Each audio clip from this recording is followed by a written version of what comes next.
right, welcome to the Red Mist Podcast. Yeah! That's exactly what I was going to say. You took the words right out of my mouth. Sorry, boys. It was too easy. Welcome to the Formula Hooligan Podcast. I'm Alex Gomes. You are. I'm Charlie Hosey. And it has been another few weeks since we've had an episode, which means we've had another few Formula One races that are worth talking about. That's right. Or at least one that might be worth talking about. Yeah. They're both worth talking about, but the quality of the two, I think, differ Yeah, quite I think a bit. one was more worth looking at and one was more worth talking about, if you know what I'm talking about. Yeah, one definitely had a spectacle to it, Yes. while the other one felt more like a race. I think Formula One did their best impersonation of NASCAR.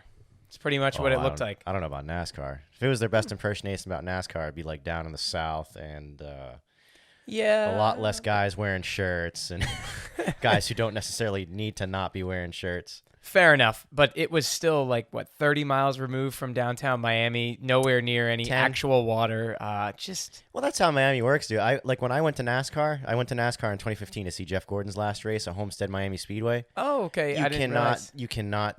Miami is nowhere in the distance in the horizon. You don't even know where it is. Yeah, it's out in the swamp. They just take that Miami name and use it for the closest, whatever. Yeah, that's true. I always think of Florida as Orlando and Miami. So when people are like, I'm going to Florida, I assume it's one of the two, and people will say, no, I'm going to Naples, Fort Lauderdale, whatever. I'm like, Yeah. Where is that? And I also forget there's like a West Coast and an East Coast too. Yeah, that's the funny thing. And then there's this random, as you said, like swampland that just divides it like vertically in half with alligators and drug addicts and when I went to Homestead Miami, it was very far south, so far south that we stayed in the Keys. Oh, I have been down there too. Yeah, we stayed in the Keys to go to the race. Nice. And it must have been like a 45-minute drive to the track from Sounds the like Keys. a great idea. Yeah, it wasn't bad. this? It was beautiful. 2015. That was Gordon's last hurrah? Jeff Gordon's last race. It was supposed to be, and then when Dale Jr. got hurt in 2016, he took over for a few races. But as far as like under the 24 car, Jeff Gordon, it was his last race. Wow. Imagine that. When you say 2015 out loud, it doesn't sound that long ago. But then when you really count it up, it's like going on 8 years almost. Seven it's years. Crazy. Well, racing was back to Miami. They had a Miami Grand Prix, though, right? Hadn't they in the past? There had been a... I don't know of any Miami Grand Prix. The funny thing about the history of Formula One in the United States is that they have had a lot of weird one-off city Grand Prix. Las Vegas being one of them in a parking lot, which is coming back in 2023. Right. Next year. Can't wait. I think Probably won't go, but... I think they've done like Dallas. They've done Phoenix. Well, they did Indianapolis. Remember, I was telling you I watched that. They used to do Indianapolis. Road course. But that was actually at a road course. Around the oval, too. Yes, but the ones I'm listing are parking lots or streets. Right, I see what you're saying. Kind of random. Technically, Long Beach, decades ago, was an F1 Grand Prix. Oh, okay. Yeah, like 70s, 80s. Yeah. Oh, yeah, wait a second. Did they actually race on the beach, though, down in Florida at some point, or was that only NASCAR? No, it was only NASCAR. NASCAR was the only one that rocked that. So wait, IndyCar never did any of that? Never did any on the sand or anything like that? I thought... That's a good question for Rick Brown, because a lot of early IndyCar upbringing has to do with dirt racing. Like it used to be under...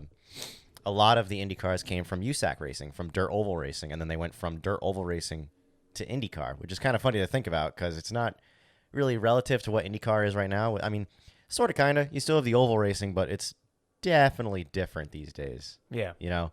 With the road courses, now street courses, now like high banked ovals and shit that they go to. It is kind of cool, though, that they have a mix like that. That is... It's amazing. Now, are there any drivers... I thought there was a few. Wasn't... the name... Grosjean I thought he wasn't going to do the ovals because of that, the danger in it. Because some people, 230 miles an hour, open wheel. Yep. I mean, it's pretty much a coffin on wheels. Oh, yeah. Yep. So him and Jimmy Johnson had the same mindset.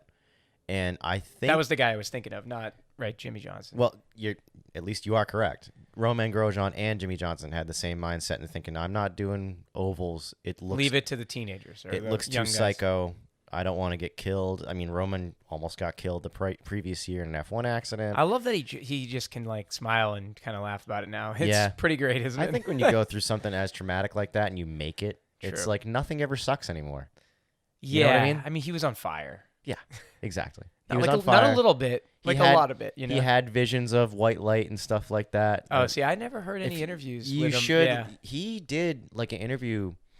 I want to say it might have been with Martin Brundle, like 2-3 weeks after was the Red accident. Mist? Wasn't their podcast? It wasn't the Red Mist podcast. No, it wasn't. They would. I think they tried. Just maybe next time. Didn't work out. Next near-death experience. Yeah, exactly. Don't cause one now, Red Mist. All right. Yeah. We should mention we're poking fun at our good friends Christian Abbott, Sean Abbott, and Nathan Lavender for having started their own podcast now. So now there's 2. You guys have choices. The market is expanding amongst karting and racing and IMSA. IMSA podcasts. Which we don't really cover any IMSA. But no, we don't. They have that. You know what's funny? I used to only watch that exclusively, like back on really? Speed Vision. Well, before it was IMSA, whatever they called it. And then I slowly got into kart. Remember kart? Yeah.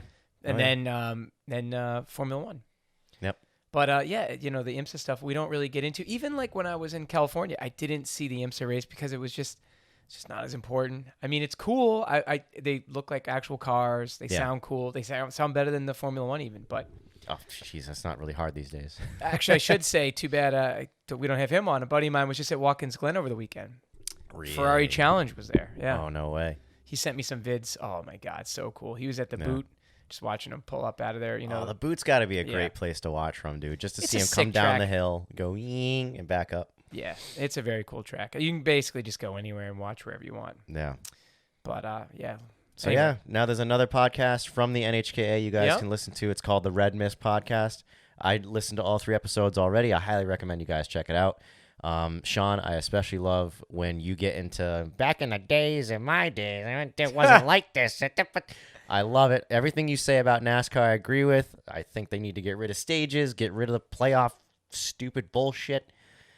It's wonderful. Yeah. So check it out. Anyway, we should get back to F1. Get back to Miami, right? Yes. So there was so much buildup. Everybody was the super hype hype. was massive. Probably the biggest that there's been in a Formula One race in a long time. That I can remember, yeah. Yeah, and the ticket prices were indicative of that. I'll just say this: I'm glad I didn't go. I didn't want to go. I think so. Miami, I've been to. It's fun. Been there several times. It would be cool, but I think for the money they were getting, like $800 a day, and that was for general admission. Yeah, I know. For a track that's like, can you imagine though? They just paid, what was it, $80 million or something? They built the track, and then maybe it was even more than that. But I want to say it was 80. I don't know the figures. Yeah, but it's a track they literally are gonna. It's not even a permanent track. They just built it around the Dolphin Stadium, and then they're like, yeah, you know what? I think let's build the hairpin under a highway overpass. Yep. You know, with that random bump, and everyone was kind of struggling through there. It was just a stupid track. You know what? The track wasn't too terrible, in my opinion. Hang on, folks. We're gonna shut the window. Unexpected guests here. Slow. Well, as long as we don't have any demons or burnouts, right? That's right. Like last time. Should be enough. All right. Sorry about that. Anyway, I didn't think the track was terrible. Given what it was, it's just a parking lot. No, you're right. And they made changes too. They listened to drivers. They were, the first sector there I thought was pretty neat. It seemed like it was pretty high speed, a lot of downforce dependent corners. Yeah. Which doesn't really create the racing, but it's cool to see F1 cars whip through it, That's what they were definitely going for, I think. Yeah. Reminded me a lot of Coda in a way, where you got the S's in the beginning. Okay. And then you got a long ass straightaway. So Coda with walls, I guess. Yeah, maybe? It's more like Coda with walls, a little shorter, but not as complex. I used to hate Coda. I don't know if you remember. I know you've said that. And you know what's funny though? Now, just compared to some of these other shit tracks, I've actually grown to like it. Well, it's a great layout. I do wish it didn't have all the excess runoff, but the layout, the whole thing. Yeah, the layout's a little peculiar. Like once you drive it in a sim, and the flow to it is a little odd. I think when you get towards the back section, I don't know what sectors that is, but it's odd, especially because it's so wide open. Yeah. And in anything but the Formula cars, you can just cut the corners. Yeah. And if you watch GT3 and GT4, they just make straight lines of the whole track. Because they can, yeah. Yeah, it's kind of pointless. But in a Formula One car, it's actually pretty cool. Yeah. And this year, I think with the ground effects, it's going to be even better. Should be. Because remember, it used to beat up the suspensions and the bottom end a lot. Remember the Ferrari Vettel and had that. Yeah, that's right. Yeah. That's right.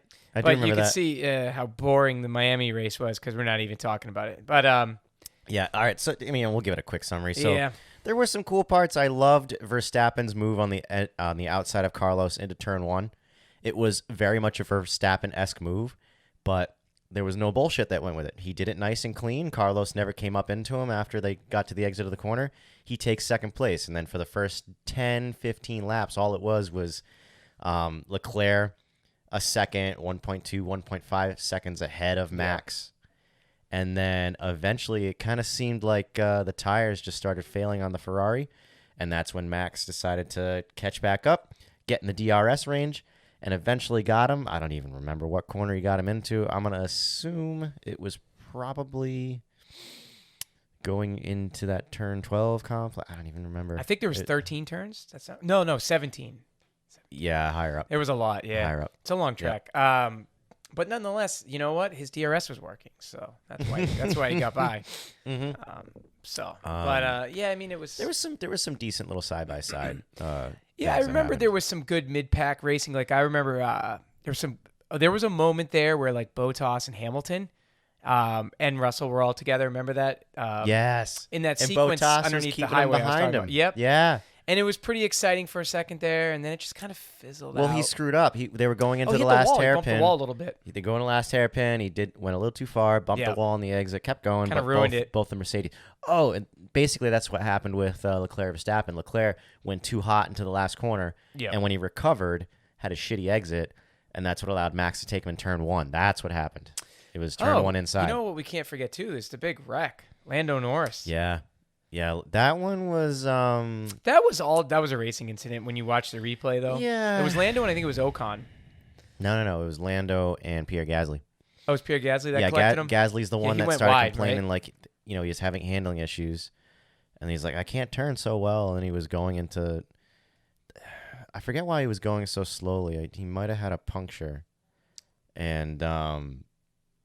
Wait, well, they just... well, I'm trying to remember what it was because he pushed real wide there. And that was the turn that in qualifying and practice people that were spinning left and right. They even made track changes there. Remember, they repaved that section. That's that sweeping left-hander. It's kind of a slower corner. Yeah. But nonetheless, that was it looked more dramatic than it was, but it really wasn't that bad of an accident, thankfully. I mean, it could have been worse. Yeah. Sure, but it could have been worse. Lando almost kept it, like, it was I almost could picture him like spinning and kept going. He almost had it and then hit the wall. But it was. Other than that, there wasn't a lot of drama to it. I didn't think the seating, like the fans too, the stadium seating, it didn't look like that great.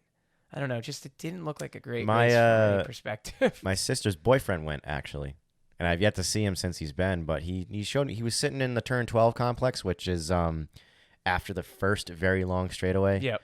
It's kind of like a left-hand hairpin, very slow right-hander. That's where he was sitting in the very slow right-hander.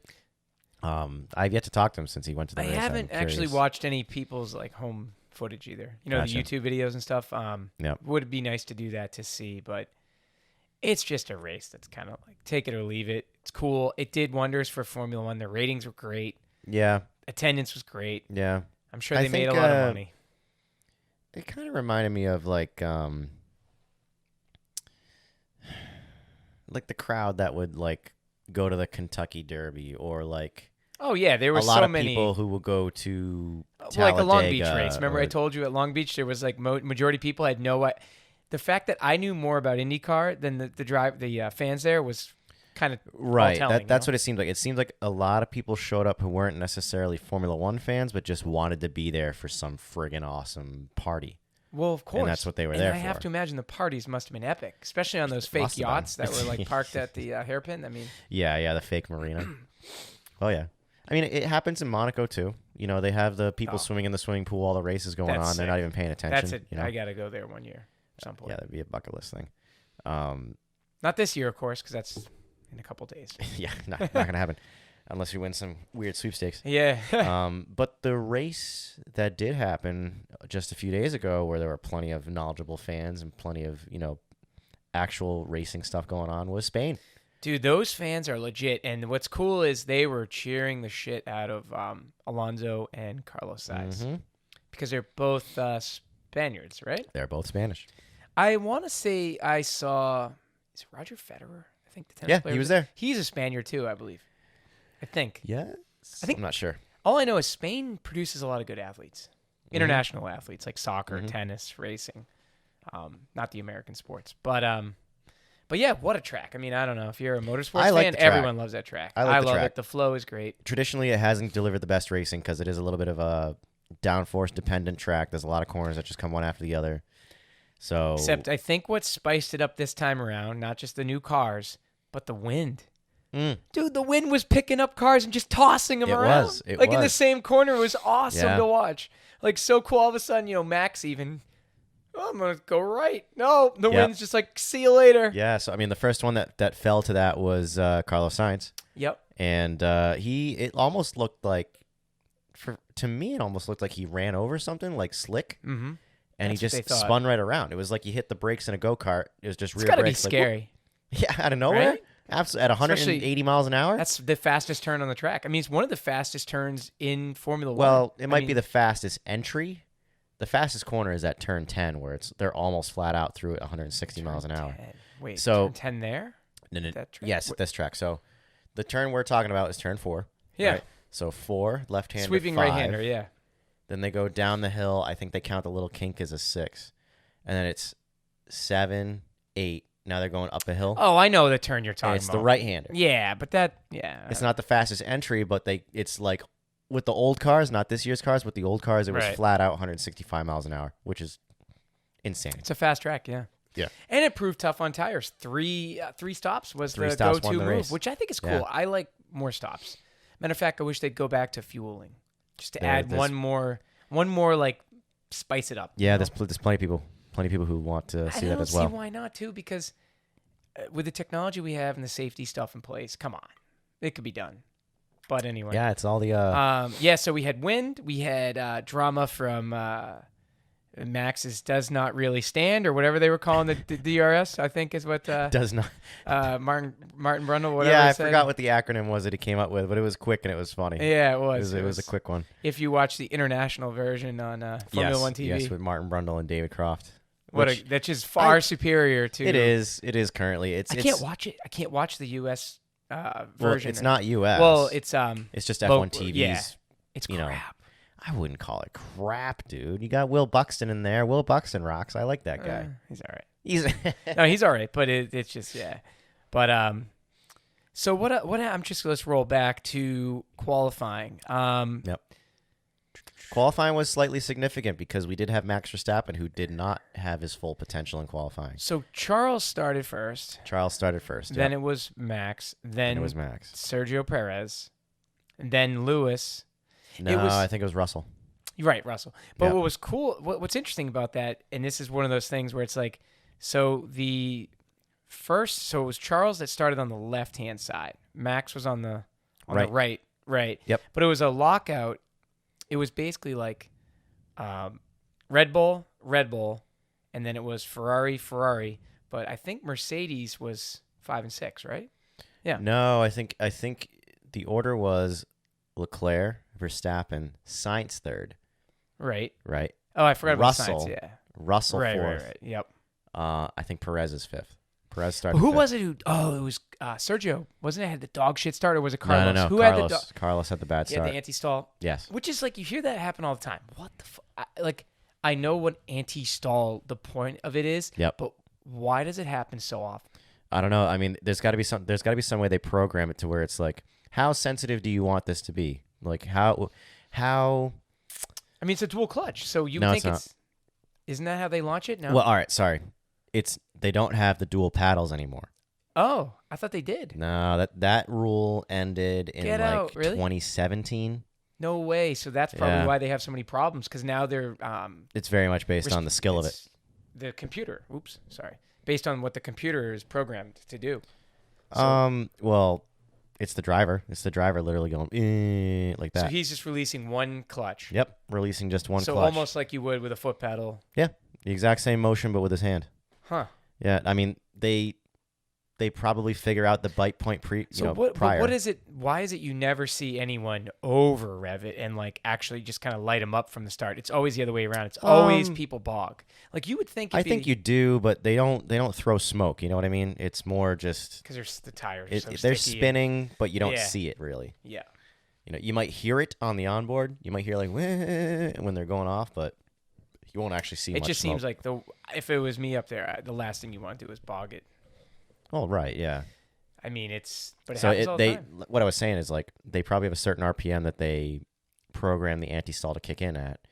Maybe it's conservative for Ferrari. Maybe they like want it to kick in kind of high just to be safe, to never even get the chance at stalling. But Carlos got it wrong. He tried to launch and it stopped, and thankfully he had a quick recovery. Honestly, dude, if you have an anti-stall start like that, usually you get swallowed to 10th place. And he kept it in 3rd. He did. I think eventually ended up in 4th by the time they were out of turn 1. True. So not bad. No, it was a pretty good start. It's always fascinating, the starts for Formula One, because of the fact that so quickly everyone reacts. It's like, oh, he stalled a bit. I'm just immediately they're like pulled right and around him. It's crazy to me when you watch it in real time. Yeah, like, I mean, they're all wired. You know what I mean? You must be. But I'm just saying, you would think there'd be more wrecks at every single start of every race. And it's happened. There's been days where they stall on the grid. There's been seasons, I feel like. But this season's been actually pretty clean. Very clean. There's not been nearly as many safety cars, I feel like. I think it's because these cars are so heavy and they kind of demand respect. And you know what I mean? They're not as confident to chuck these things around like they might have in previous years, to where they kind of like are more cautious just in driving these things in general. So they're more cautious around each other. Right. You know what I mean? Well, you have to be. Yeah. Not too cautious, because Lewis Hamilton and I believe Kevin Magnussen. Yeah, they got together in turn 4. That just looked like an understeer to me. Hamilton didn't do anything on purpose. He did not do it on purpose. And if anything, I think Kevin could have given a little more room. He did. It was tight. The commentators were saying like, "Oh, he had every entitlement to be there," and it's like, yeah, I know, but like, you got to need to be a half inch away. What do we're not going to talk about it yet, but when you talk about karting, first lap and stuff, you got to know that if someone's on the inside, especially on cold tires, whatever it may be, or new tires, they're going to wash out a little. You have to anticipate that. You can't just put yourself right there and then just be like, oh, well, he slid into me. Well, it's like, I mean, some people like to do it because you might benefit from it. Well, you might, kind of freak the guy out on the inside to be like, ugh, and not track out all the way. You know what I mean? True, but and be extra cautious. That's what I love about passing on the outside. That's what I love to do. I love to go around the outside and be like, nah, you're not going to get all that exit you want now, buddy. I don't dare. I'll be honest, and we're changing subjects again, but I don't dare do it, because there's a lot of people are blinders. They don't look, and they teach you that, right? They're like, never look. Bullshit. You should freaking look. You don't have to go like this behind you, but if you can't see, didn't we talk about this last time? How you can see behind you? I think we did. I don't know. Yeah, so your vision is here's 180 degrees.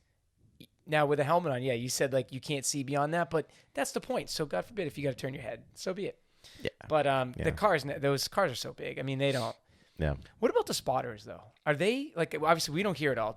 Do they have a constant spotter or engineer that's saying to Lewis, "You're Kevin Magnussen and you're 9 o'clock, blah blah blah"? Like, is he doing like they do in NASCAR, like every second, or no? Not even at all. Oh, really? There's okay. no spotters whatsoever. All right. I didn't even know that. Which makes it great. I think it makes it great because it allows for that error. It allows it to get juicy every once in a while. Interesting. If they had spotters, do they have the option to do it? Nope, no spotters. Wow. Okay. Yeah. Cool. I learned something. Well, you that's kind of an American thing, dude, to have spotters for your racing. Yeah. Yeah. Like, I'm not even really sure the IMSA guys do it. I think. I don't know. I never really thought about it. NASCAR has it, obviously. IndyCar will have it for their oval races. iRacing better fix it, because they do in iRacing. Yeah. It's good for iRacing because like you don't have all the spatial awareness on a screen unless you get VR. You don't even have all the spatial awareness in VR, to be honest with you. So like, I like it in sim racing. It's for a bunch of guys that are just doing it, as a hobby. Yeah, right. Keep it in there. Keep it in there. It's gonna create better racing for all of us. It's not like we need things to be juicy in our own races on sim racing. I agree. But it's fun to see the professionals screw up every once in a while. Yeah, it was too bad to see those two guys screw up, because Kevin Magnussen's been driving really well, and Lewis has been getting better and better. Oh, the funniest thing about this race was how Lewis gets into that incident. He gets a puncture because of it. Now he's hobbling around. He's in last place. He has to come in and pit. And like a lap or two afterwards, he gets on the radio and he's like, "Guys, if I were you, I would just save the engine. I'm sorry. I'm sorry." He wanted to quit. He wanted to quit the race. Very un-Lewis-like. I mean, there's a lot of very un-Lewis-like There's starving children in the planet. They would kill to be in that car, and he's gonna quit. Come on. Who wouldn't dare even think about quitting? Right? They would at least think they could get 10th. Imagine being that. Just mad. Dude, it was hilarious to me. I was watching. They told him, I think, too. They're like, Lewis, we still have 8th place. Lewis, we have 8th place. He came in 5th. Should have came in 4th. Yep. Actually, if he didn't freaking blow his tire out, he might have got 3rd. Podium. Yeah, the podium was on the table. Because George Russell came in 3rd. Yeah. Yep. No. Yes, he did. Oh, you're right. I'm sorry. So yep. I think, and this is what I'm hoping for, is not only for Mercedes to continue to improve, I want to see Lewis continue to get better and more familiar with this car so he can surpass George Russell. I don't want George's first year out to like pass Lewis. It's funny you say that. It's going to really tarnish the 7 championships, I think. No, it will. It won't tarnish the 7 championships, in my opinion. But what it will do, if George remains as the better driver of the two, I'll say anybody can do it. It just in a Mercedes. No. To me, it'll just start the conversations. Not that they haven't already been started, but it'll start to cement the conversations of like Lewis is washed up, Lewis is done, his best days are behind him. Which 7 I don't think championships. You don't. No. Really? No, and I'll tell you why. Because he's not making mistakes. Well, you know what? Hold on. He's not making mistakes that are going to be televised. They don't show the people in the back what they're really doing. But I mean, you look at the guys like Daniel Ricciardo. I mean, it just is apparent that he's lost it, or Vettel, or whoever. Yeah. But Lewis, they're not televising. Everything is just, the damn thing's bouncing up and down. It's the car's fault. But you don't hear anybody saying that about the McLaren, even though McLaren is shit this year. You got to remember, the commentators are British. They kind of have not kind of. I think they have quite a bit of bias towards Lewis and him being amazing. I don't even know, to be honest with you, why I root for him. I think it's because I just look at him as like, I do believe he is like one of the all-time top 5. You know what I mean? He's debatably the best ever. Yeah, debatably the best ever. And we've talked about this before. A lot of reason that he can be considered the best ever is that his championships don't really have any controversy behind him. Schumacher's championships definitely have a lot of controversy. Max's last year. Max's very first championship has controversy behind it. Senna's championships have controversy behind them. Senna's even considered potentially one of the most overrated drivers of all time, too. There's that conversation. Because he died. I get it. I get it. You die doing what you do, and it glorifies it. Yep, that's reality. Look what it did to Elvis's career, right? Yeah, I mean, look what it did to everyone. You know, anyone that dies like that. You know. There's that conversation, but I mean, from what I've heard about the guy, I never watched Senna. I was too young to even know. Me too. Even 2 years old when he died. I don't remember it. Yeah, so I don't have a firsthand account of what the guy actually was or not. But so many people talk about him like he was one of the best, and I can believe it. I think he was just taken out too early and didn't really get the chance to shine, really. Yeah. I mean, he did shine, but he didn't get the chance to really use more of his potential that he still had. He was leading. Remember, he was leading the race that he ended up crashing and dying from. Yeah, they changed that circuit forever because of it. Yes, they have. But anyway, back to Barcelona. This is a common theme with us this year, huh? Just going off on tangents. So the thing is, we were just checking before we started this, and Mercedes, if they turn this around, there's still enough time to potentially. I mean, it's not looking like it, but they could, in theory, fight for it. You know? I mean, the season's so long this year, right? So long, and it just seems that they have the drivers. George Russell's proven himself. He's definitely as good as any of those guys up there. Especially, he put on a show fighting off Max, wasn't it? Both of them. Both of them at one point. He was fighting off Max. He didn't fight off Perez as long, but Perez had much fresher tires by the time he caught him. I wonder, he didn't even make an effort, though. It was like, I don't know if maybe he thought it was just not worth it, But this is the time where Max was having his DRS issues, where he's going down the straightaway trying to activate DRS. Of course, DRS would close back up. That's why he was able to That's why he was screwing up, and that's why even over the radio, Checo was like, get backs out of the way so I can attempt this. And here's the thing. I listened to a video today of like a 5-minute highlights of just Checo's radio.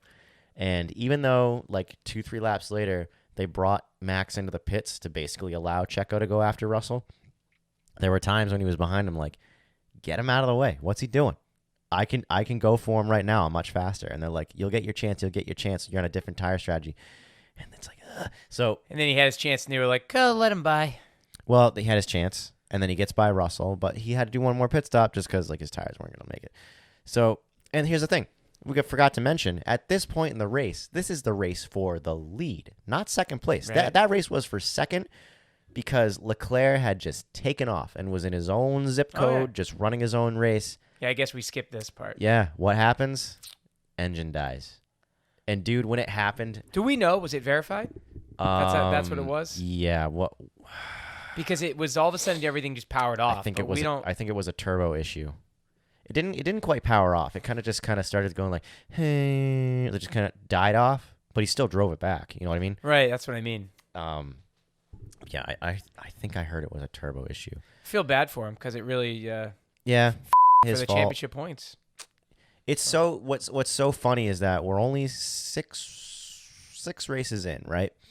And within the first 3 races, Verstappen had 2 DNFs while Charles Leclerc had 2 wins.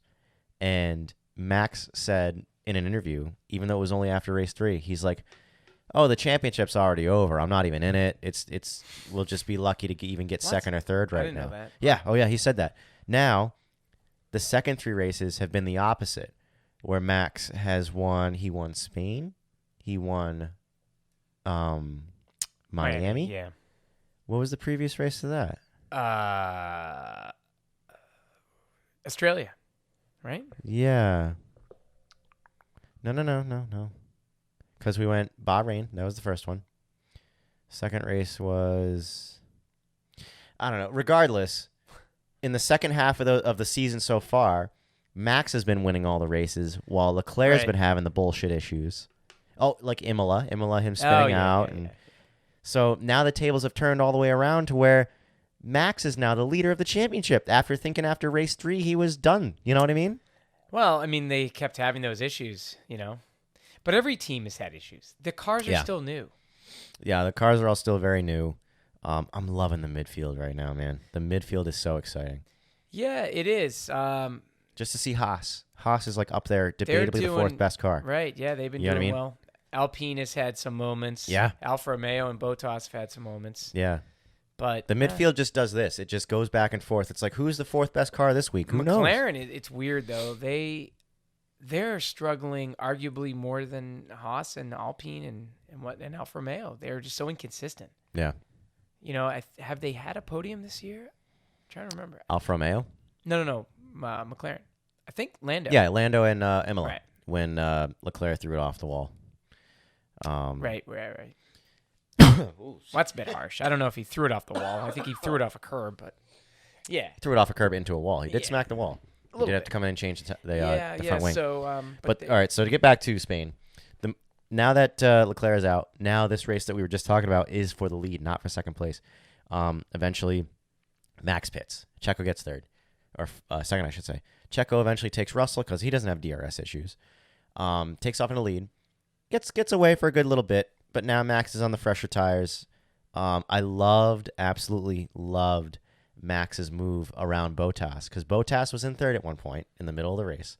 They were going through one of the last corners there, not the left-right chicane, but the long right-hander before it. Yep. And Valtteri's ahead. Max is behind, but Max has much fresher tires. Max just casually goes around the outside of Valtteri. By the time they get to the exit... He pushed him pretty out there, too, remember? Well, I mean, who would ever expect a car to just come on your outside there? It was amazing. I thought he was going to hit the marker. I thought he was going to go into the gravel or something like that, but he gets right around the outside of him. I love seeing that move is possible. Was that question, though? Because technically he was off track and made an advancement. No, he wasn't. No, you need to watch that again. He was not off track. If that was qualifying, that would have been considered off track. No, he had a tire. He had his right side tires in the track. He was on the rumble strip, but he made it work. Yeah, his right. So keep in mind, it's a right-hander. and his right side tires were barely on the curbing. It's like his whole car was off. I don't know. I don't think so. Okay. I'd have to watch again now. Yeah. But I love that move. And then it was good. He gets around. I think Russell came in to pit, and he didn't fight him on track for any position. But now Max is catching Checo, and we have I think it was 15 laps to go, 10 laps to go, something like that. Yeah, it was 15 plus. It was. So eventually, when Max is within 5 seconds to Checo, right? Checo's leading the race. They tell Checo, if Max catches you and is faster than you, we need to let him go. And he comes over the radio and says, "A little unfair, but okay." He makes that quick little comment, and right? You could hear literally in the background, cha-ching, his contract value just went up. So, the team, sure, but 5 laps later, Max is coming into turn 4 right behind Checo. Checo just lets him have it. And I felt so bad, dude, because, all right, Checo is Mexican, but if he were to get the win at a Spanish-speaking country, I thought that would be huge for him. I thought he'd be hungry to try to win that thing and maybe defend for it. Chances are Max was going to get him anyway. Max was 50 seconds up by the end of the race, right? Not 50, was it 38? I don't know. It was a good. It wasn't that crazy, no, dude. No, dude. If anything, it was 5 to 10. Fact check. You should have the facts in front of us. I think it was 38 seconds. No, it was not that high, dude. It's too hard to go look. Wait. You might be right, because Checo. I'm sorry, Charles. Checo came in to get tires to make the fastest lap happen. Oh, that's right. That's true. Yeah. So, but even then, I think it would have been 15 to 20. Who had the fastest lap? I want to. Checo. Was it? Okay, he scored that's it. Right. Yeah. He scored it. Now, what makes consolation prize? Yeah. So eventually, the race ends one with point. Max in first, Checo second with the fastest lap, and then George Russell in third place. What made this interesting is, like I said earlier, I watched a video of just quips of Checo's communication with his radio, and there was a lot more to it than the, just kind of unfair. He actually had quite a bit more to say. That hey, Springs feedback. He had quite a bit more to say over the radio. I'll have to send you the video. Yeah, that's what you were saying. I did. Where did you hear this? It was on Reddit, YouTube. It was on YouTube. He said things like when they were telling him let Max around. He was saying things like, "I already helped Max earlier on," basically saying he didn't. Oh, but he wasn't probably aware that he was having DRS issues. Yeah, I don't know. I'm not sure. But what was really funny was at the end of the race, he was still pretty calm. He's like, "Oh, congratulations to the team. Great result, but we'll speak later." Huh. Yeah. Huh. Okay. Yep. Because when he was interviewed on the podium, he was very happy joy, gracious. Yep. Yeah. Yep. And there's no reason to be mad at Max. It was all to the team. So they were all clinking glasses at the end on the podium. It's all fair for them. But dude, it does kind of suck to see. I mean, we all can pretty much predict that Max is going to come ahead of Checo in the championship by the end of the year. However, we are only 6 races in of a 22-race season, and they're close. Checo has finished more than Max, so they're not that far in points. Checo has, in my opinion, every right to defend his potential championship. Like I said, we can all, right, theorize and be like, yeah, it's probably not going to happen. But why not even give him, why not let him even have the chance? Yeah, I get it. Let him defend for that race win. Why not? Because what you end up risking is both of them wiping out. I know, and they have the past. I mean, that's Ricardo and Max got together at one point in Baku. My favorite was Vettel and Leclerc. Oh, my favorite all time. That was so funny. Yeah, that was pretty much the end of Vettel and Ferrari. Brazil. Yeah. Yep. That was a funny one. That was But it happens. I mean, probably the most famous one of the hybrid era anyway is 2016. You got Nico Rosberg, Lewis Hamilton getting into each other lap 1 in Spain. See, I don't remember that. How do you not remember? I don't know. That? I actually saw those cars though in person, I think that's about the time you were getting into F1, if I'm going to remember correctly. 17. Yeah. No, so that would have been 2016 when that happened. So that makes sense. It. Yep. That makes sense. You'll have to. Now those was the beginning of the turbo V6 era, or not? Kinda. 14 was the beginning, so 16 was the third season of it. They were still the skinnier cars with lower downforce. No, yeah, because leading up to that, it was turbo 8-cylinder, right? No turbos. Naturally aspirated V8s. Oh. Yeah, naturally aspirated V8s. Huh. They went a long time without turbos. they got rid of turbos in the early 90s, I want to say, if not the late 80s, and didn't use them again until 2014.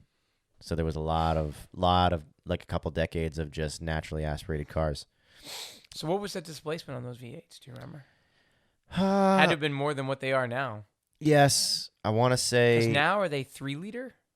No, 1.6 liter. Holy fuck. Yeah. Well, 1.6 liter turbocharged hybrids. All comes together to make 1,000 horsepower. From that era in the early 90s up, I think even during the turbo era. Maybe they were around 3 liters. Maybe that's what I'm thinking of. They were around 3 liters. I know the V8s, right before they changed to V6 turbo hybrids, were 2.4 liters. Still putting out like 750, 800 horsepower, you know.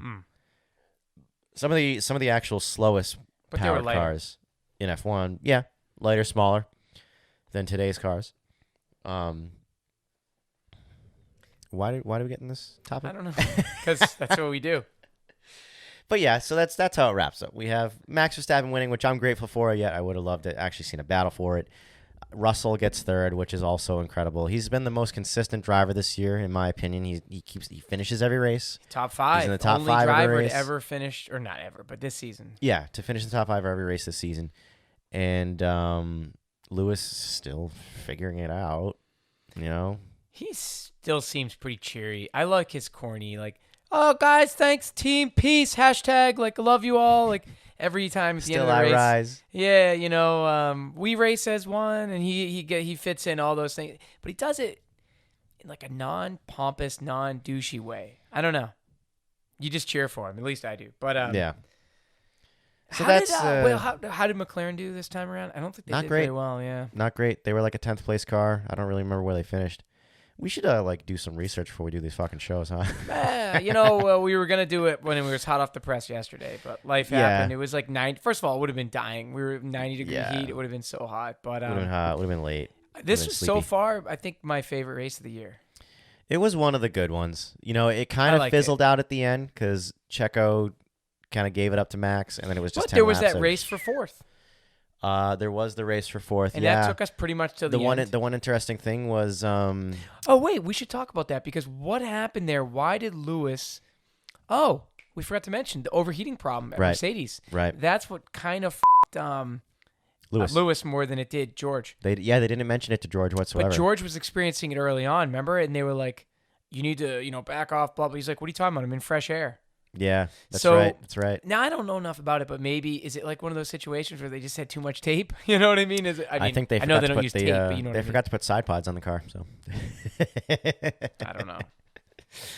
If they had side pods on the car, maybe they would actually have some real cooling instead of those stupid little like skinny things they have now. But I'm no engineer. I don't know what I'm talking about. But yeah, it was funny how that didn't. It only affected Lewis at the end.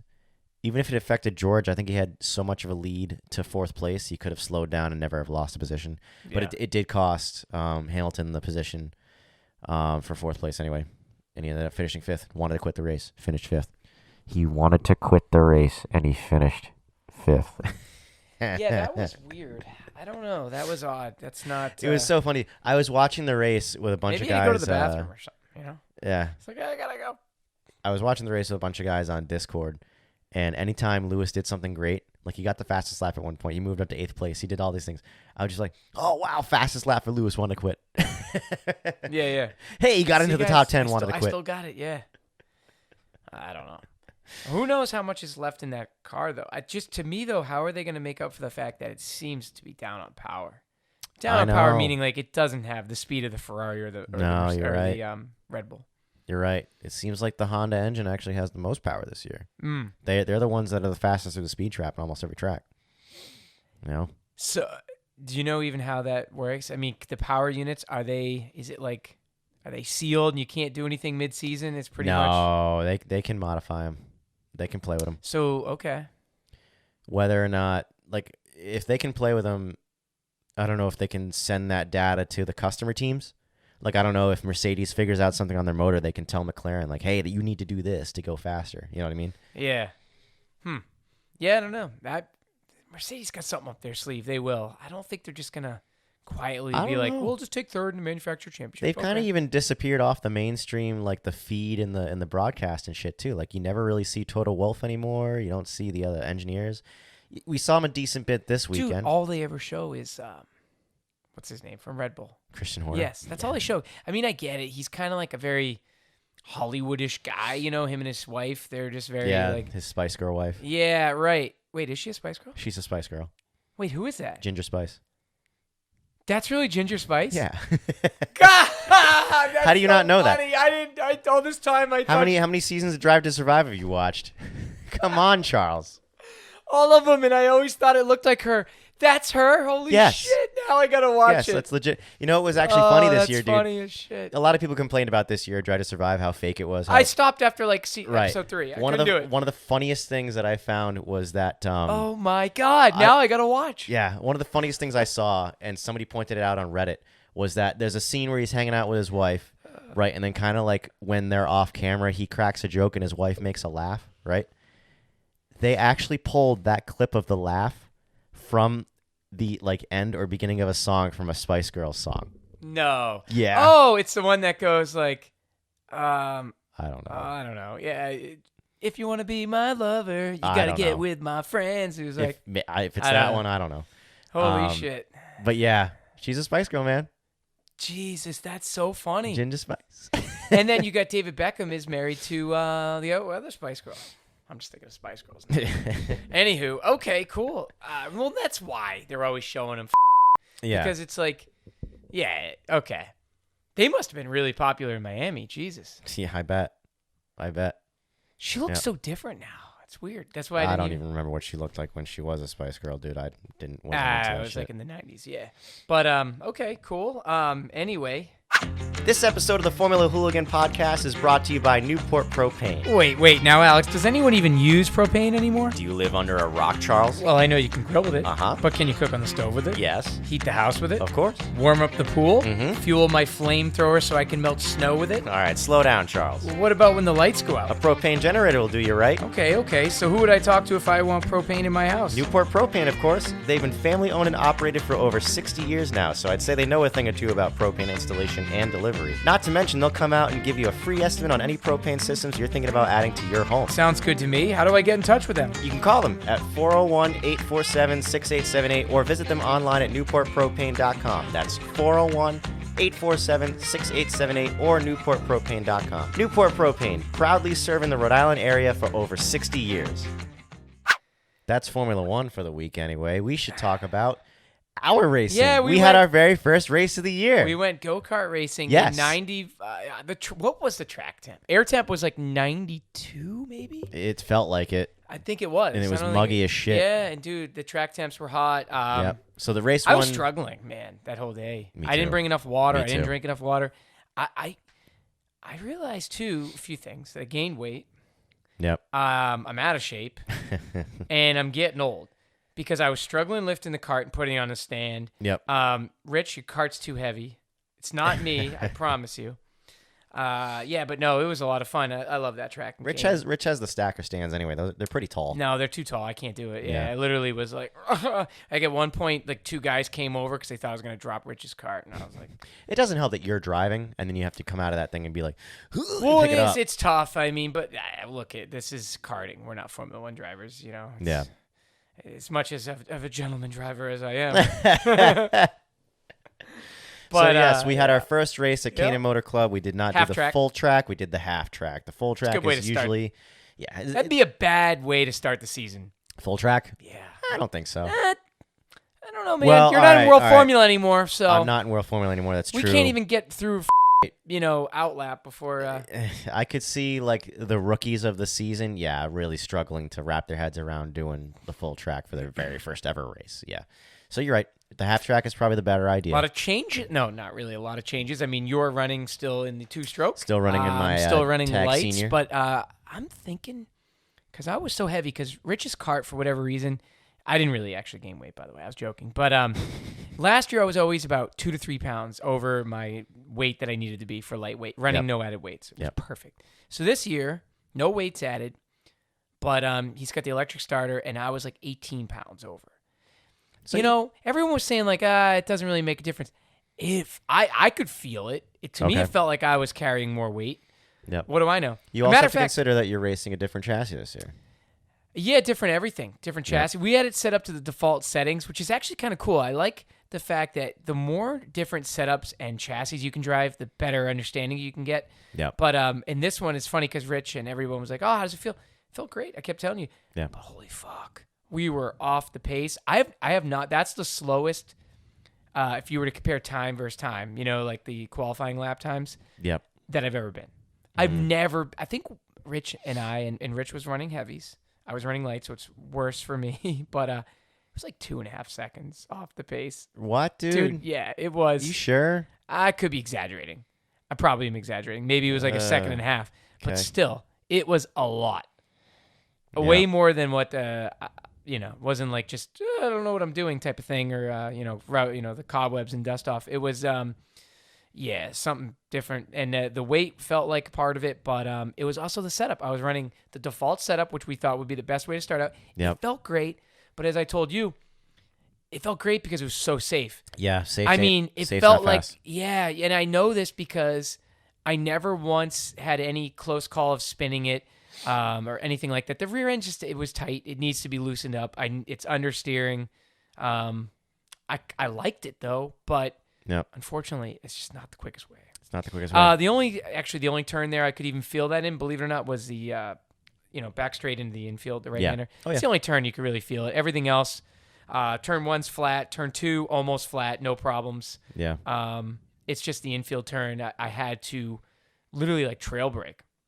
Yeah, where more or less. With the setup I had last year, I would just get on the brakes, you cross over the pavement change, get on the brakes once, just real quick, and just turn.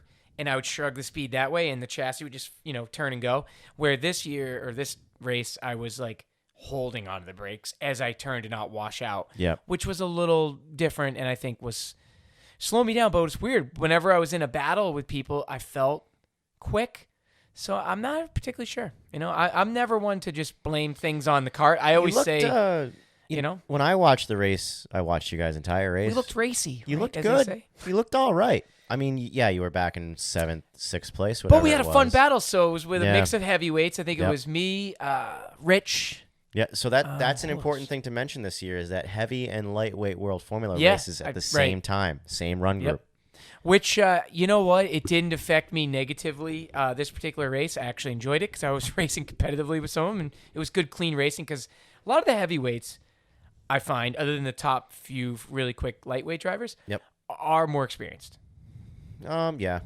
At least the ones I was near, the ones I know and talk to are more experienced, and it was just fun. We had some good laps, even like in practice and stuff. You know what I mean? Just you could do things you knew they weren't going to just run you off track. But I will just say this: so I started 21st.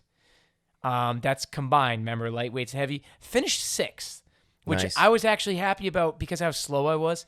But that was because there's always that wreck, and it's always first lap. There was an incident to start the race. Mike's out there, green. Actually, no, it wasn't a green flag. It was a yellow flag.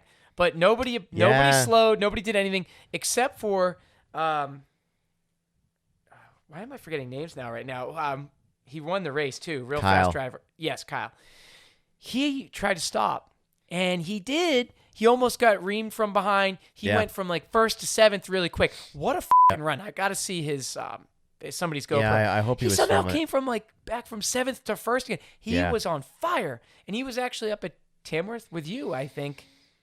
Or he was up there at some point. And he was telling me he just got it really dialed in. I mean, he was flying. Yeah. To what it is like on a start of a race to come to a stop and then to move back through the field and then still win. That was very confusing from my point of view. So did you watch that start? Yeah. So where I had the spectators, I see you guys take the green flag. Looks all good and nice. And then I saw from a football field away the whole accident. Yeah. And I'm like, what? Yeah, because new rules, you got to stand behind the cage or the fence for safety and, sorry. Yes. Yeah, they want to try to keep the foot traffic down in the grid, so there's only so many people who are allowed to watch from the grid area. Therefore, any spectators that want to watch who aren't crew members have to watch from the chain link fence. It's a tough down vantage turn point. 1. It's not terrible. Well, it's good for the start of the race. It's just tough for the It's good for the start of the race, but it was funny when I was watching you guys because I see the accident happen, and then I see the top. Which was turn like 4.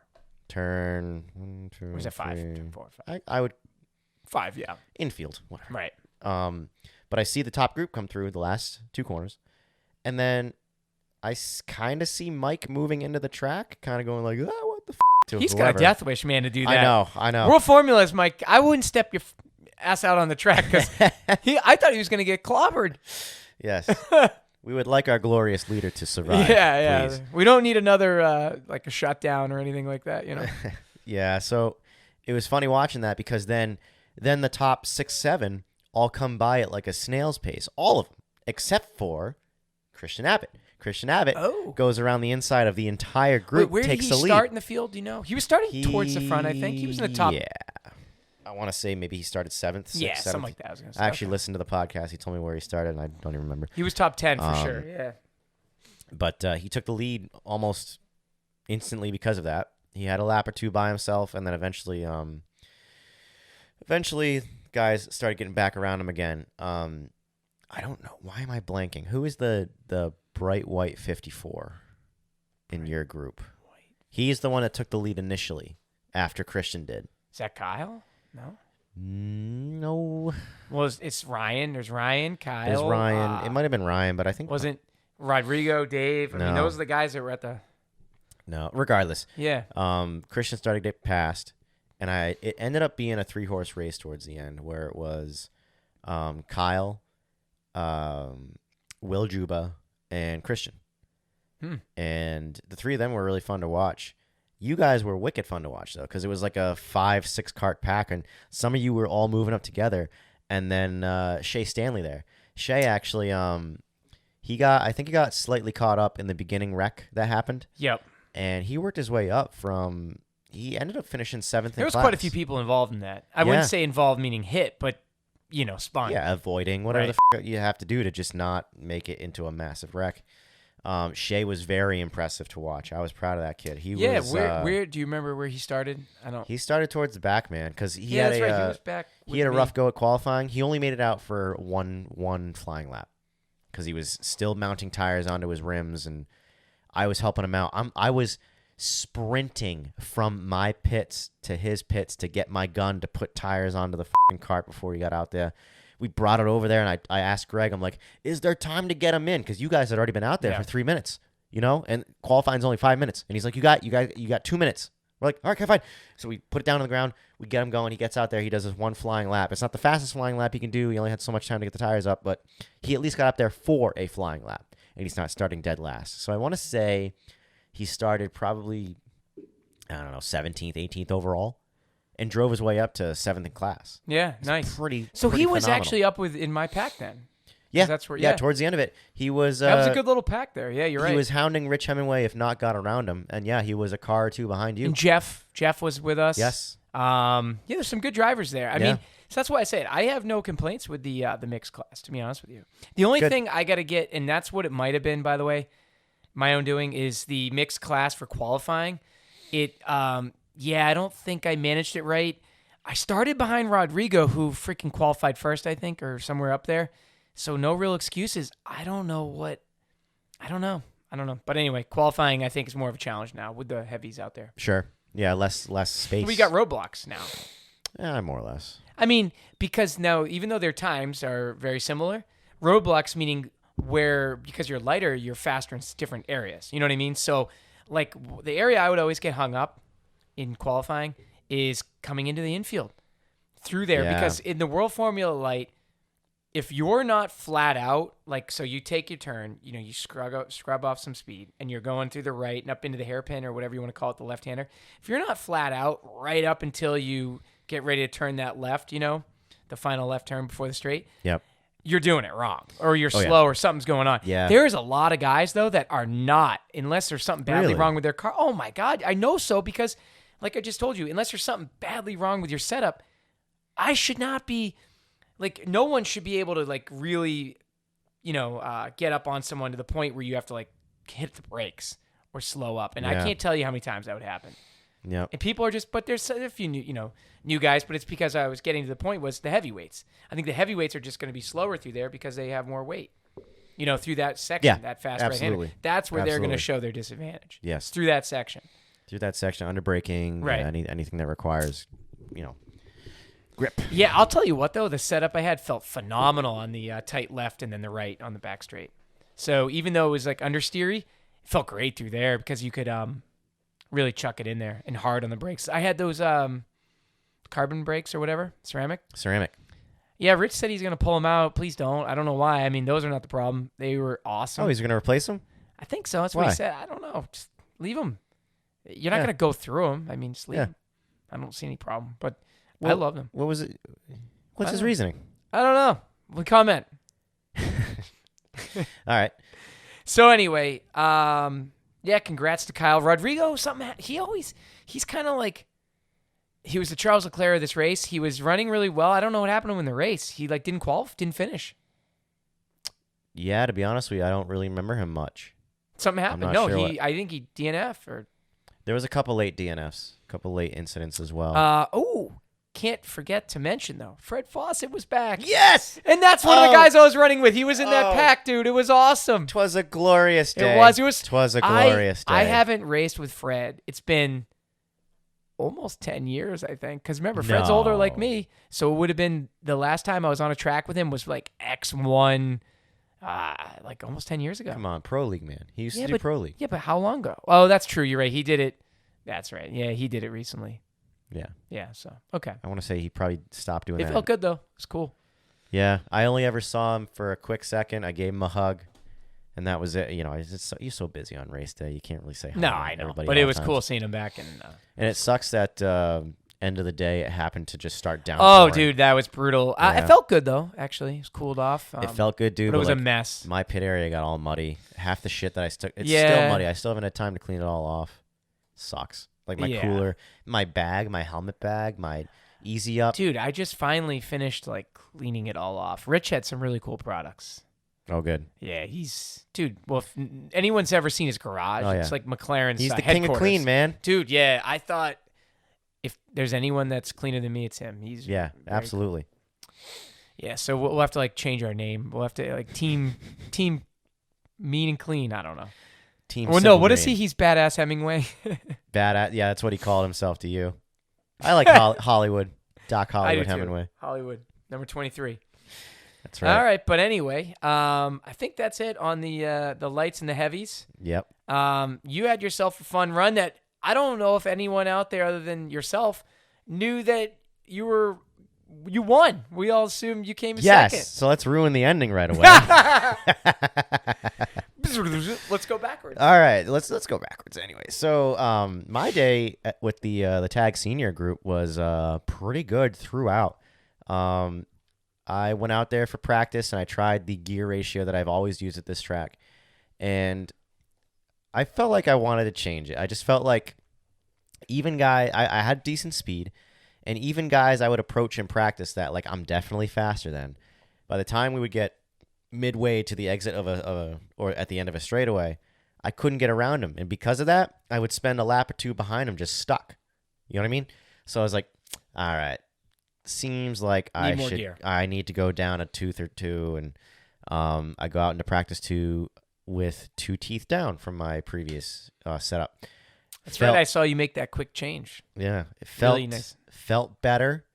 I only went like a 1/10 faster on the lap time. However, now when I got to the mid and to the end of a straightaway, I could actually still have some speed to get around guys if I wanted to, put my nose in there to introduce myself. So you're saying the time isn't indicative of how much of an advantage it was in a race setting. I mean, time technically did come down. Right, but by not a 10th. Not a ton. Not a ton, but I felt like I had the advantage over more of the track. Right, You know what I mean? So that was a good feeling. I only touched the jet once in the morning. That's one of the biggest things in two-stroke is adjusting your jetting to make the engine run correctly. It's first race of the season, but you've already been running it. Sure, yeah. I already have a whole year of understanding how this all works. Well, no, I mean, now. you just ran it up in... I ran it up in Club Motorsport. It wasn't like the first time you'd actually blown it out this year. Right, right. So I only I threw in a jet in the morning, and I never changed it. Did pretty well. It felt, dude, the motor felt good. Motor felt very good. You were running up there with the Rock, right? Isn't that what yeah, so we go out for qualifying, and thankfully I got a few good laps in to where I qualified second. I only missed out on the pole by a couple hundredths, dude. Not even a tenth. No kidding. Yeah. I didn't realize it was that close. Wow. It was very close. Damn. And the pole sitter was not Ricardo Nunes, who has the Rock, who usually wins everything. It was Mark Donato, who was, one of the other very fast top 3 guys that I raced against last year. And the race start. Wait, so he started pole? He started pole. Oh, wow. Okay. And I started second. And the funny thing is he's pole, I'm second, Ricardo in third. X30 motor, Rotax motor, Vortex Rock motor, or Rock Vortex, whatever you want to call it. So 3 different motors starting in the top 3. So the parity. Well, I guess that means they're pretty closely matched. There was a few different rule changes they made this year for the different weights for the different motor packages. So it seems like it's all gotten a little bit closer. Oh, cool. Which is kind of neat. Wow. The one thing to consider is that, once again, I'm racing in a class that's also mixed, just like Charlie is racing in the World Formula Light class. Well, you've got what, seniors and masters. Yeah. So I race in tag senior, while Ricardo, who we raced against all last year, and like I said, just basically walked away, won almost everything, he's racing masters, not senior. So I'm not in his class anymore, right? Now keep that in mind. So we go, the green flag drops. So you're saying there's an asterisk next to this? No, I'm just kidding. No, that's the thing. There is no asterisk. I'm joking. We start the race. I get a really good launch, right? Better than Mark. And so we're almost dead even side by side. Ricardo gets an excellent launch, and he goes up the inside of Mark Donato. So now we're 3 wide going into the entry of turn 1. I don't know if you were there to watch it at the very beginning. Yeah. Okay, so wait, though, run me through the start for you guys. Are Yep. you guys on it coming right off that right-hander onto the back? I mean, on the front straight?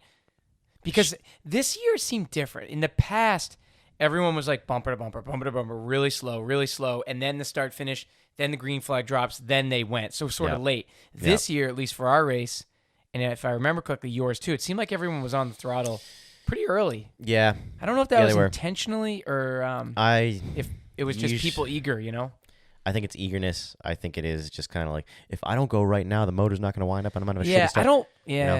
I would like for them to mandate to dial that back, because it's fun to have people get a run from the back, but I think it causes more problems. You're not really necessarily getting a run from the back by doing that, because if the whole field's doing it, you almost you're actually not getting hurt. the run. Yeah, you're right. You're not getting the run. They could be more strict. I'm really surprised that Lee doesn't sometimes throw the yellow instead of the green, because he could. Well, they did with us, and it didn't matter. People went anyway. Gotcha. And I remember, not to disrupt your talk about your race, but everyone was talking about it. In karting, at least, when you see a yellow flag, it means to keep going.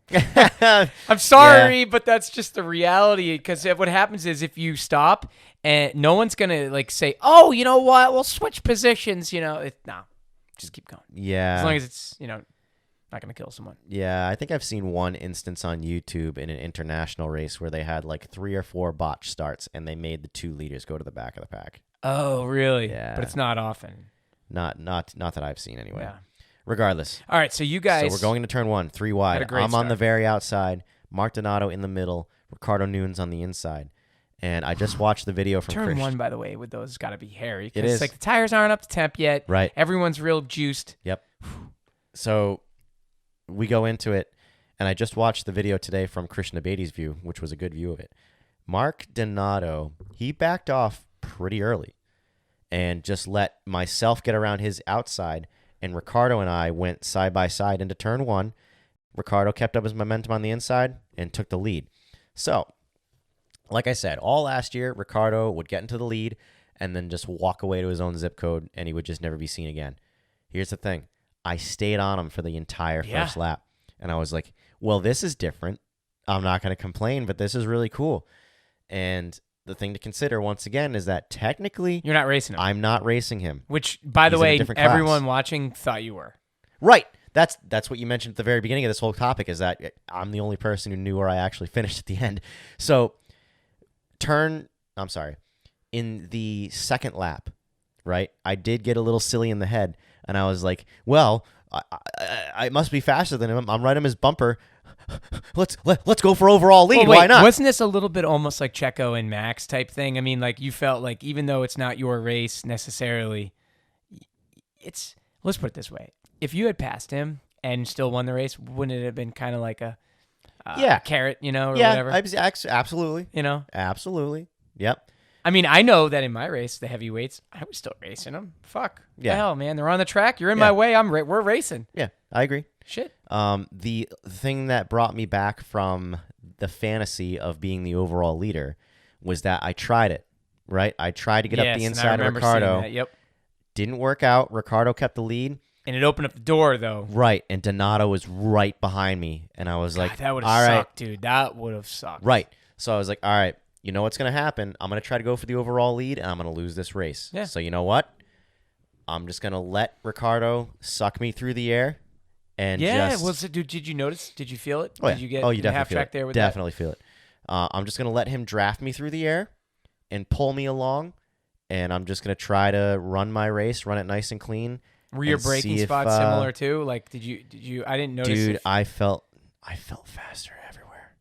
I felt faster everywhere than Ricciardo. But like I said, I didn't want to try it. He seemed like he had a little more top end. That's what it looked like. It seemed like you were quicker everywhere else. Oh, okay. No, because I mean, given I'm in his draft, but towards the end of the draft, towards the end of the straightaway, it's not really a straightaway, but towards the end of the top speed area where you go into the infield, I would be right on his bumper every time. Are you going faster front straight or back straight? Probably front. Back. Right? Back, really? Back It's longer, isn't it? It is longer. You got a lot more acceleration. It's a high speed corner leading into a very long full blast part. Is it sketchy, by the way, going over that weird pavement that broke? It's sketchy in the World Formula. It's sketchy as soon as you start to turn left for turn 3. That's what I mean. Yeah. You don't even have to hit the bump. You're already just turning, and the rear end just wants to. And are you wide open? Oh yeah, you're wide open. So I figured, dude. But it's got to be. I mean, dude, I told you about my sketchy moment in practice because of the fact that all it takes, like, someone just touched me, very little. Yep. And because do you get out of the seat too? Then in the a little bit.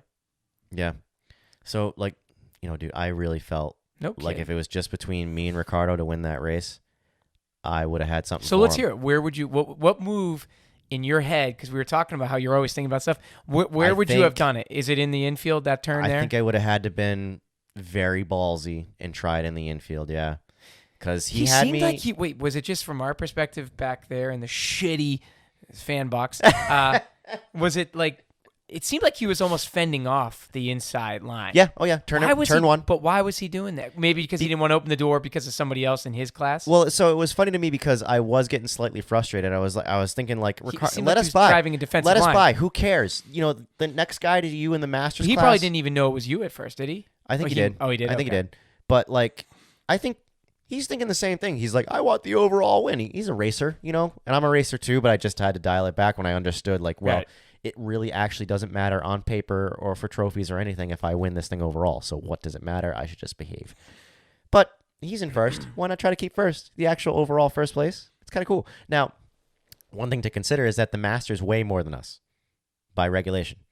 So he's at a disadvantage already, and he's up front. So it's kind of like even more kudos for him to stay up front. And, Well, he doesn't need any more kudos, isn't it? Kind of like, I mean, he's fast and he knows it, and everyone knows it, and he's a good driver. So. He's he's one of the best, the best in our club by far. Yeah. One thing to also consider for both him and Mark Donato is that they did the shifter race as well before that. Jeez, 20 laps. I didn't know that. 20 laps of shifter kart racing. You know what's weird? I didn't notice or even see the shifters this time. I don't know why. I think it's just, I don't know. Something about the fans having to move over there just made it much less of a... Mike Kamara listens to these, right? I know, that's the point. All right, yeah, voice your opinion. Go for it. You're entitled to it. But yeah, so basically... Kudos to them for being able to do that. I know. But I could tell that it was definitely affecting him because, like I said, if I was going to make a move... If I wanted to make a move, it would have probably been up the inside going into the infield. And there were a couple times where we would be going into the infield, and he would just, like, miss the apex altogether, and I would have to slow up even more. And he was stressing me out because I was like, dude, every time you don't go fast, Mark Donato was catching me behind me. And there was a couple times where we went into the infield, and I would go wide to set up the corner. Mark's right there. He's right dead beside me. But just because he was so inside and squeezed, he really couldn't make the corner work, I would still stay ahead of him. There was actually a few times we would go into that corner that I was kind of slow enough to just stay right behind Ricardo, and I would get a dunk. I would get smacked from behind. Just nothing really, too bad. Just a nice little hit like, hey, I'm here, buddy. Don't f up. Yeah, I'll get you. if you get tapped just like that, that's probably welcomed because it's actually doing you a service because it lets you know they're there. More or less. It probably wasn't even intentional. Right. If anything, I would think if it was just a straight up race between myself and Mark Donato, Mark had me on brakes all day. I don't know what he's doing. He's a master just going super deep into the corner and braking late. He was very good at it. He was scaring me quite a bit. Now wait, are you running front? Front? Nope, just the rears. Is anyone running front or you can't? Can't. No, Masters used to be able to. This year, it changed to where they can only have rear brakes. I don't know why. Maybe it's because we're all running in the same class now.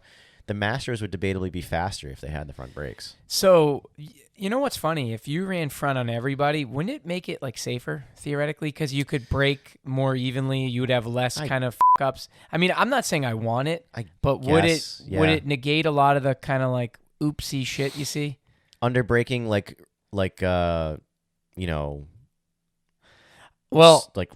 yeah. What's the word I'm looking for? Those type of instant reactions where you just hit the brakes and you spin out. Yeah, absolutely would stop that. But I don't know, but it would take the thrill out of it a little bit. Kind of the fun of karting is that you got to manage your brakes so you don't. Yeah, spin no, out. it is. But what's that guy's name that got driven over in World Formula Light? I apologize. Oh, It eludes me at the moment because it's late and we've me as worked well. all day. But he got drove over, dude. He had a welt the size of my fist on his Was arm. it Kevin Georgantis? I gotta watch it again. I don't even remember now because I saw it quickly because it wasn't really a part of my race. I didn't even. But me and Rich squeaked by and someone got walled pretty good. What basically the point that I think you're trying to make is that when that happened, it was just two guys. However, a lot of guys slapped on the brakes to avoid it and spin. But that was like a 7-car. Well, that I I did that a lot last year. Luckily, I never hit anything. But this time around, I didn't touch the brakes, which is good. You shouldn't really. Obviously, you can, in that type of a moment, you shouldn't even really do anything. Just take your foot off the gas and brake and just coast and steer. You should brake, but don't slap on them. Just manage it. Right.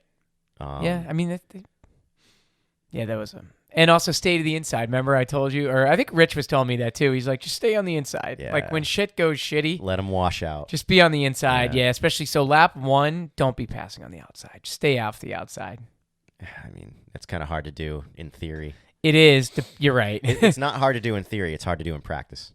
Yes, good point. Yeah, you're right. It is because it's just a ton of. Remember I mentioned to you though your race they spread out so much because I asked you that. I was like, what are you guys all professionals? Because there's no riffraff, and it's I think you nailed it though. It's spread out. Yeah. The field's more spread out. You have more one-on-one battles where World Formula Light and Heavies, it's more 5 guys at once. Yeah. Exactly. Yeah. But I would debate in this race that we had, it was 4 guys at once at one point. You had Alessandro Boas, who ended up finishing 3rd in the senior class, 4th overall. He actually had a round mark at one point. I didn't know that until I watched a video from him on Instagram where he chucked it up the inside going into the infield, got around Mark for 3rd overall. No way. Yeah. Wow. Eventually Mark got it back, but it was just wow, that was gutsy, dude. That was ballsy. Yeah. Holy hell. That would be awesome. I wish there was some way to see from over there, on the wooded side. Yeah. Walk around the track. The building kind of makes it hard. The building that we go around kind of makes it hard to see. I think if you really wanted to, there was a guy in a motorcycle who rode his motorcycle to the hill outside of turn 1. I've seen that done, yeah. Yeah, but I think once you're up there, you're spending the day up there. Yeah, you're like a dedicated fan. Yeah, if you got to take a leak, you're doing it in the woods behind you. I don't think you're coming back to go to the porta potties until the track is cold. That's Orange Army shit or whatever they call Max's freaking clan. Yeah, it's definitely it's got to be a great vantage point because you're so high up there. You got to be able to see the entire track, But yeah, basically that's how my entire race went. All 20 laps was pressure from behind, trying to behave intense behind Ricardo. Eventually, myself and Ricardo crossed the line one after the other. We were like a 10th and a half split at the end. Ricardo wins his race. I win my race. So I won the first race of the year in That's tag amazing, senior, yeah. which dude, It's a great I was start. ecstatic. How many wins did you have last year? Only one. Wow. So I say that like only one. I mean, it's amazing to get any win in these go-karts, Yeah. but it's still cool to me because I had a lot of success in World Formula. You did? I mean, I won multiple races every year I participated in. Even the first year I participated in 2016. How many championships do you have, by the way? With that cart. Well, actually, yeah. I remember asking this before, and you told me you didn't really complete enough races in years past to. Well, I never did a season of NHKA or X-Men Outdoors. Right. They had an IKS series, which was 3 races from that club and 3 races from the other club combined to make a championship. I have one of those, definitely. There's another one I might have had, but I'd have to check again. Did you get a trophy for that, or would you? Never did. No. No sponsorship. If I want to prove it to you, I would just have to go back in the archives of the website and be like, Yep. hey, look, I did it. I don't know what happened. We were supposed to get trophy. I don't know. I'm not too sour. No, about I was just always curious. But no, yeah, you certainly did. So that's I won the 2020 NHKA championship for World Formula, even though it didn't count. You know, the 1 year I win it. That's fine. Well, we're not actually taking points, even though we actually did, and there was a championship. Is that 'cause of COVID or what? Yeah, they were thinking like, well, if you get sick, you're not going to make it to the races. Why would we want to actually have trophies and whatnot? I was told by Rick Brown the World Formula class has a yearly trophy that goes to the champion. Oh, that's cool. And then you hand it over. Yeah, that's really cool. I didn't know about that. That's cool. My name never ended up on it because it was the not championship. You know, let's make it like a fraternity prank or something. I think we should steal it back and. Well, here's the thing. So Rick Brown talked to the other champions, and they were saying like, "All right, we'll put his name on it. We'll put his name on for 2020." On the bottom side? I don't know, but it's funny because Rick always jokes like, "We're gonna put an asterisk next to it." Just put like a special championship. Yeah, there you go. But the thing I'm leading on to is that I had a lot of success with the 4-strokes, a lot of success, and I didn't think it was going to carry over into 2-strokes. I really thought last year was going to be struggle bus all the way. I would maybe see a podium or two, maybe, and I ended up getting multiple podiums, a win, and now I'm already starting off this year with a win. By the straight way, off the bat. how close to the default or stock setup are you running? Did you vary much from it? Because remember, you bought a brand new chassis, right? I don't know what a stock setup is for this chassis. Oh, really? I'm just going. So when you set it up, how did you? I don't remember ever talking about this. Did it come set up from George a certain way, or what did you do? I'm running it. I would say if I were to define the setup, I would say pretty close to factory. There's not much you can do. These things to be wildly off anyway. But, so I guess what I'm saying is, did you just like say like, well, I remember I used to like this type of setting on the World Formula. How much does that carry over? Yeah. Or is it like? Nope. I translated it all over. Gotcha. And initially, and kind of already now, it's been working. It's been very oversteery, which is what I made the World Formula. I made the World Formula very oversteery, and it always worked for me. In tag, crazy, I think it's a little overboard. And the one thing I did to fix it for this race, it wasn't even my idea. I have to thank Tom Juba for this one. Was I got longer hubs for the rear axle. And I think I was telling you about this last time I went to Club Motorsport to test out the karts. It instantly made the rear end so much more stable. I had much more confidence under braking. The one thing I noticed for this race last weekend was that turn 2 in the tag. Last year, it would be a little bit of brake, turn in, early on the throttle, hit the apex, and then from the apex to track exit, steering wheel straight, and let the momentum of the power slide you out to the edge of the track for track out. This time around with those longer rear hubs, it was a little bit of brake, turn in, early on throttle, get to the apex, and just let the steering wheel unwind as you get to the exit. You know what I mean? Which much, much better. That slightly less sliding, it helps you with your tire life and with the scrubbing coming out of the corner. It handled so much better. I'm so thankful that I tried something because really I don't really try too many setup things. I'm very kind of skittish about those types of things. But I'm glad I tried you're gonna something. Keep it. I'm keeping it. Oh yeah. Nice. And they move around less. Sometimes the hubs on the axle will move a little bit during the race, and then you come in and you find out one hub moved like half an inch, and it's like, what the f***? And you got to put it back to where it was. These long hubs actually have 2 Allen screws on each one to hold them down. So they're not moving. They're not moving. Yeah, it's pretty wonderful. Usually they make collars that go on the axle that kind of do the same job, where you put the collar on first and then you put the hub, so it keeps the hub from moving in. But with these double screwed rear hubs, yeah, they're not moving at all. No kidding. Wow. Yeah, it helped me out quite a bit. Yeah, I would say so. I mean, it looked fast out there. So next one up is Kanan again, I think. Kanan again. Same setup? No, it's counter. Is that right? Rumor has it we're going to be going counterclockwise for the same track. That'll be wild. Wait a second. Turn 1 is into that? All right. Here's the thing. Wait a second. Here's the thing. If they make the start-finish line where it is currently, it's not going to work, in my opinion. Why would that matter? All right, think about qualifying, right? Qualifying, you want the ballsiest, most fastest lap ever, right? In these karts, I think you're going to be to make the first corner, I think you're going to be on the brakes before the start-finish line, right? Think about where the start-finish is basically where the pit wall ends. Nah, in a World Formula, you wouldn't. I think you don't think so? I have the worries about it in the tag. Here's the thing. So they'll move the start-finish maybe.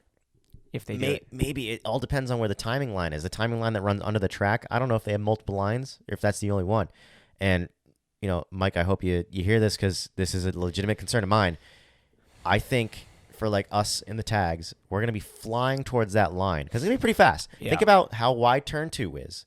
Turn 1, the traditional turn 1's pretty wide as well. That'll be pretty fast. And then we're going to be balls to the wall approaching that start-finish line. Think about wanting to make a quick qualifying lap and just trying to make it to the start-finish line as fast as possible. Yeah. I might say, hey, the braking zone so I can get to the line real quick and then blow it off into pit entry. Right. You know what I mean? Oh, yeah. That's what I'm concerned about. Yeah, I don't know. That's where my head's going to be. You know what I mean? I'm not going to want to be on the brakes before the line. Why would I want to be on the brakes before the line? I want to get to the line as quick as possible to make the lap as fast as possible. That'd be dangerous, yeah. So I don't know how that's going to work if we're actually going to be going counterclockwise. Plus, the thing that also worries me is that now you're coming straight at a wall for the traditional pit exit, right? It's a wall. Now you're coming right at it, dude. You know what I'm saying? No. Think about where we go onto the track right now. Oh, yeah. That wall, now you're going to be staring right at it, coming at it at 70 miles an hour. Yeah. They're probably going to put a bunch of barriers there. Right, to make it work out. I don't know. You're making me sick. My stomach's thinking about it. This is as fun as the idea sounds to me. I do get these worries about like what can go wrong, and that's where my head is right now. Definitely blowing through the braking zone for the now turn 1. Kind of the problems you had at X1 outdoors. Remember, there was some X1 had the same situations. I know. I remember Christian going through pit lane. I think once in an X1 outdoor race. Oh, really? The rentals, yeah. Oh, and I think it was him. Yeah. Like literally I swear it was him, got pushed wide and he just went through pit lane at full speed and out the other end. Oh.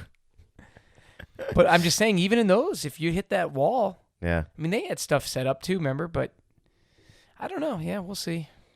We shall see. But, a few more weeks. It'll be nice to do something different. I've never done that before. I've never done that. It would be cool because, we need more than 2 tracks. Yeah. There's really 3, but we don't get to do the big track much. I would love to do the second half of Kanan. The second half of Kanan rocks. I know, but I don't know why they don't. I don't know either. I think is it harder logistically because probably you don't really have a nice little exit to get out and rescue people now if they break down. I don't know. We'll see. Yeah, we shall see. It'll be nice to have something different. But if we could do that, if we could do the second half of Kanan, if we could do the second half of Kanan backwards, anything would be great. Yeah, anything just to change it up. Absolutely. So this weekend is Monaco. Yes, and we get the Indy 500. And the Indy 500. You'll be doing a special podcast. Yes, I will. I'm going to a wedding, so I'm what a MIA. loser. I know, f***ing people getting married. But yeah, that I will not be. That is going to be Rick Brown's house, right? It'll be Rick Brown's house. Myself, Rick, and Rich Hemingway. Have fun. Yeah. We'll be doing we'll be recording an episode post Indy 500.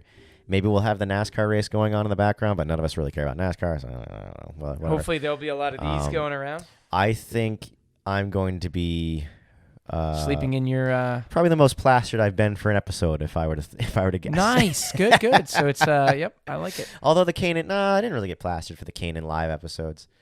But yeah, it'll be fun. I haven't had enough time, bandwidth in my head really to even predict how the Indy 500 is going to go. I haven't watched any of it yet. Yeah, I didn't watch qualifying. I did see the highlights. I saw the result of Scott Dixon getting the pole lap, the fastest ever 4-lap average ever at 200. The average speed was 233 some miles an hour.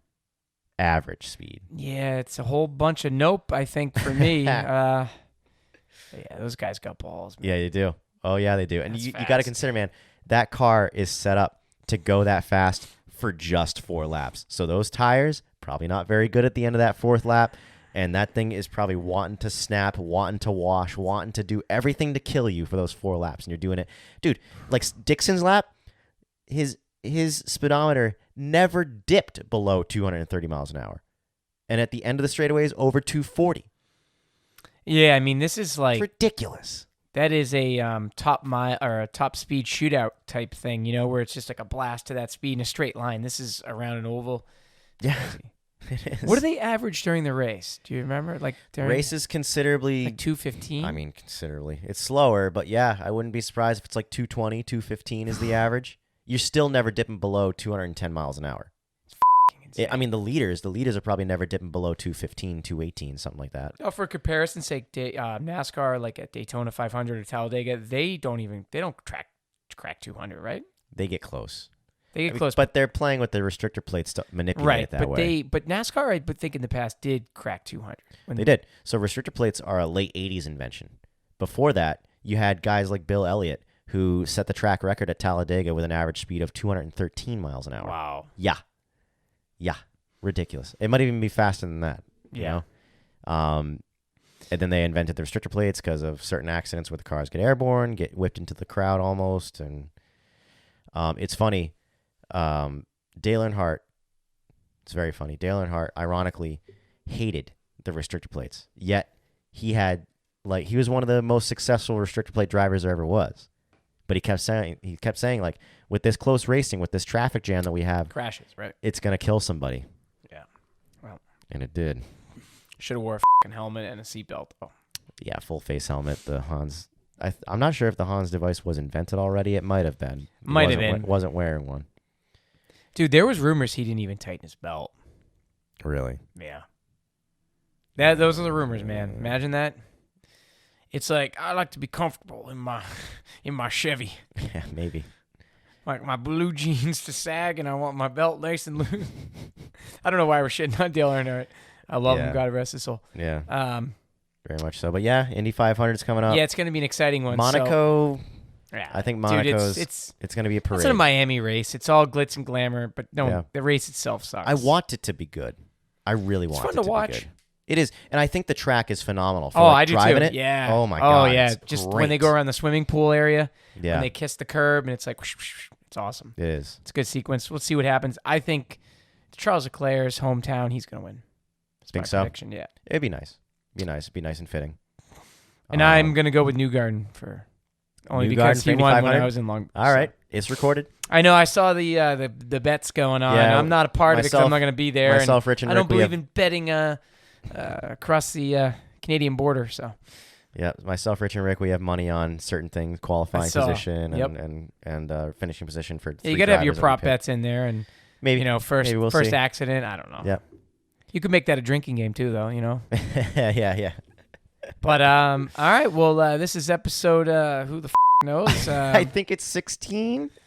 I believe. So Red Mist 15? Is already like one is.